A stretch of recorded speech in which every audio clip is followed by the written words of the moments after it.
What you do frequently becomes your frequency.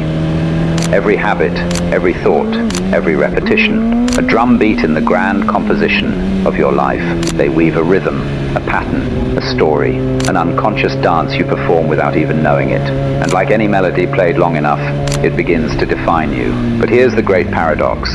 People long for change while clinging to the old melody. They dream of success, yet fear stepping beyond the familiar. And so they remain, trapped in the rhythm they refuse to rewrite.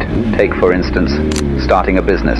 You dream of it, you speak of it, but something holds you back. Insecurity, doubt, the quiet, creeping voice that whispers, what if it fails? But the truth is, there is no you to be good enough. There is only the becoming. They say they want freedom, success, growth. And yet, when the moment to step forward arrives, fear creeps in like a cunning little trickster. Fear of success, fear of failure, the fear of stepping beyond the known and into the great unknown. And so they stay put, paralyzed, convinced that the rhythm they've been playing is the only one that exists. Courage, then, is not the absence of fear, but the willingness to move with it. Fear is just another rhythm, but daily courage, daily action, that is what reshapes the tune. That is how you step into the self you already are. So the question is not can you do it? The question is, will you finally let go and allow yourself to become? To awaken to what you are, you must first forget what you think you are. To know joy, you must first taste sorrow.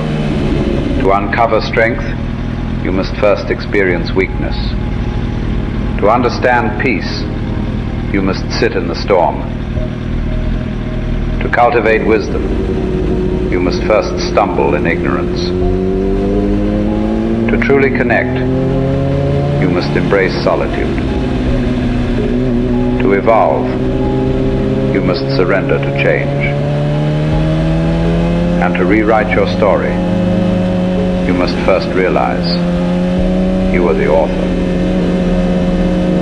Most people spend their lives resisting the very experiences that shape them. But life in its infinite wisdom does not grant light without shadow, nor growth without discomfort. The ocean does not resist the tide, nor does the seed resist the breaking of its shell. Likewise, you are not here to cling, but to flow, to dissolve and become, to lose yourself, so that you may finally remember who you are.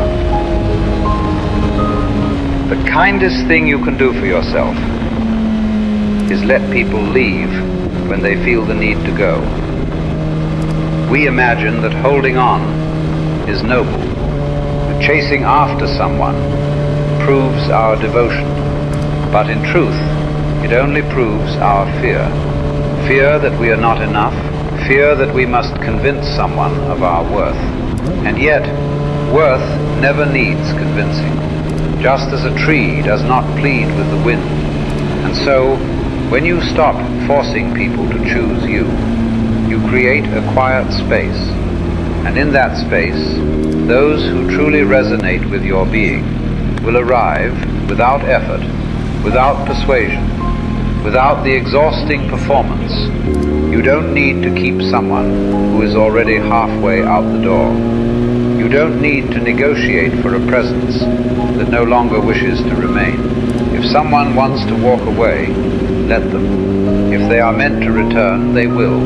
And if they do not, then their part in your story is simply complete. Nothing has gone wrong. It is all part of the dance.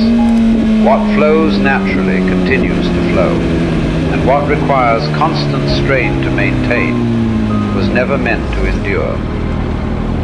You always become whatever you're fascinated with. This is the subtle law of the mind. When your mind lingers on poverty, sickness, or misfortune, you become entwined with them. They become a part of you. The mind is like a mirror. It reflects what it dwells upon. So do not dwell upon what you wish to avoid. If your life is to be rich, joyful, and flourishing, then let your curiosity and wonder turn toward those who already embody success and prosperity. In beholding them, you align yourself with the life you seek.